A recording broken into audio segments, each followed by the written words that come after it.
नमस्कार।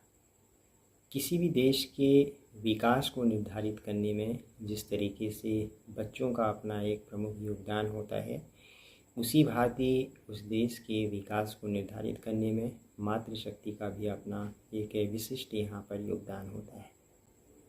जुलाई 2023 में United nation development programme और महिलाओं के सशक्तिकरण और लैंगिक समानता के लिए काम करने वाले संगठन UN वुमेन ने अपनी एक report the path to equal यहाँ पर निकाली और उस रिपोर्ट में विशेष तौर पर से महिलाओं के सशक्तिकरण और लैंगिक समानता के मामलों को यहाँ पर रेखांकित किया गया है। इस रिपोर्ट में भारत की अगर हम स्थिति के परिप्रेक्ष्य में बात करें तो महिला सशक्तिकरण सूचकांक पर आधारित जो रिपोर्ट है उसमें भारत को 0.52 अंक दिए गए हैं। वैश्विक लिंग समानता सूचकांक पर आधारित जो रिपोर्ट है उसमें भारत को 0.56 अंक यहाँ पर दिए गए हैं, जो एक प्रकार से भारत की खराब स्थिति को इस रिपोर्ट में यहाँ पर रेखांकित किया गया है। जहाँ हम महिला सशक्तिकरण सूचकांक पर आधारित जो रिपोर्ट है वह 5 विषय बिंदु पर आधारित रिपोर्ट है, जिसमें स्वास्थ्य, शिक्षा, समावेशन, निर्णय लेने और महिलाओं के खिलाफ हिंसा से जुड़े हुए इसमें मुद्दे यहाँ पर जुड़े हुए हैं।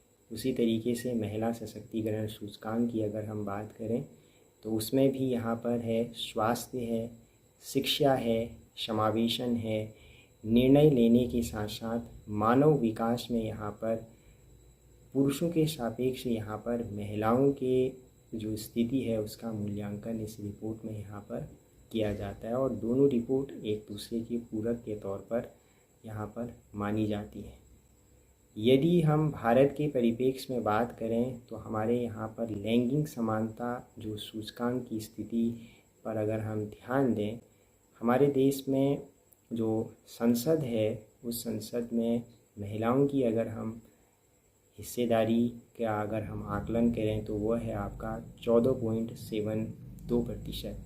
उसी तरीके से अगर हम स्थानीय स्तर पर अगर हम देखें जो हमारी सरकारें हैं उसमें अगर हम प्रतिनिधित्व के बारे में बात करें वो है आपका 44.4% यहाँ पर महिलाओं की अपनी भागीदारी उसमें है।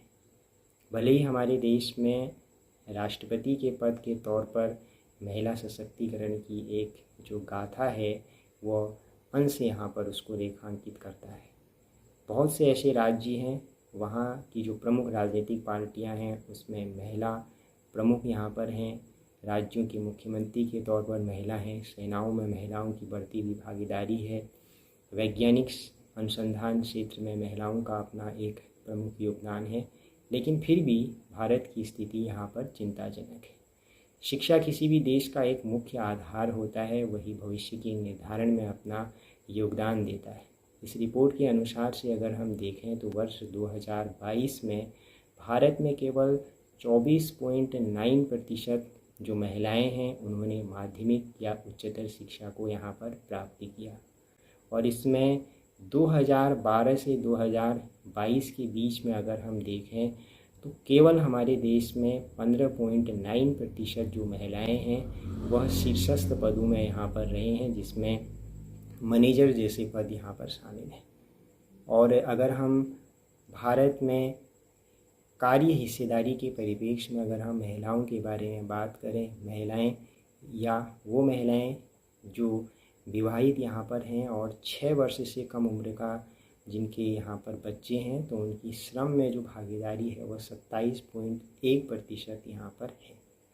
2012 से 2022 के बीच में अगर हम देखें 45.53% बच्चियाँ जो हैं वह शिक्षा, रोज़गार और प्रशिक्षण से यहाँ पर वंचित रही हैं। तो ये तमाम स्थितियाँ कहीं न कहीं पर ये रेखांकित करते हैं कि शिक्षा के परिप्रेक्ष्य में एक बहुत बड़ा बदलाव करने की यहाँ पर आवश्यकता है, क्योंकि शिक्षा किसी भी देश की विकास की धुरी को निर्धारित करने में अपना योगदान देता है। अब आज के परिप्रेक्ष्य में अगर हम आधुनिक युग में बात करें तो वह समय अब नहीं रहा कि घर की चार दीवारी तक यहाँ पर महिलाएं सीमित रहेंगी। तो 3 अधिकार जो कार्य क्षेत्र में उनके अधिकारों का एक मुख्य संरक्षण का आधार बनेगा, उसके परिप्रेक्ष्य में अगर हम बात करें तो पहला जो उनका कानून आता है वो आता है कार्य क्षेत्र में किसी तरीके से उनके साथ यहाँ पर कोई शारीरिक और मानसिक उत्पीड़न नहीं किया जाए, इस पर आधारित यहाँ पर कानून है। वर्ष 2012 सितंबर में लोकसभा में यह पारित हुआ और 26 फरवरी 2013 में इसको राज्यसभा से यहाँ पर पारित किया गया। और कहीं पर भी अगर कार्यक्षेत्र में उत्पीड़न किया जाता है तो इस पर उनके अधिकारों के संरक्षण प्राप्त होता है।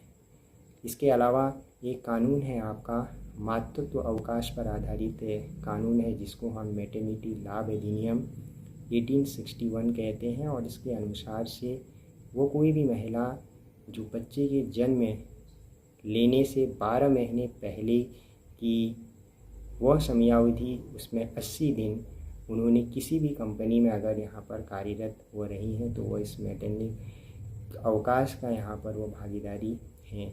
2017 से यह अवकाश यहाँ पर 6 महीने का उनको यहाँ पर दिया जाता है।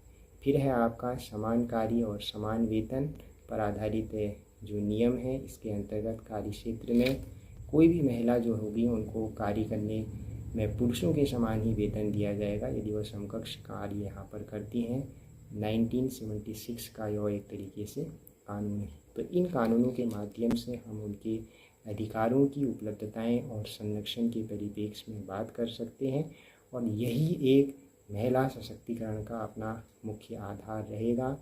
कोई भी अगर हम एक पर्व मनाते हैं उसके पीछे मुख्य अवधारणा रहती है, यही रक्षाबंधन पर्व मनाने की एक अवधारणा रहेगी, जहाँ पर हम उनके अधिकारों की उपलब्धताओं पर विशेष तौर पर से यहाँ पर ध्यान देंगे। धन्यवाद।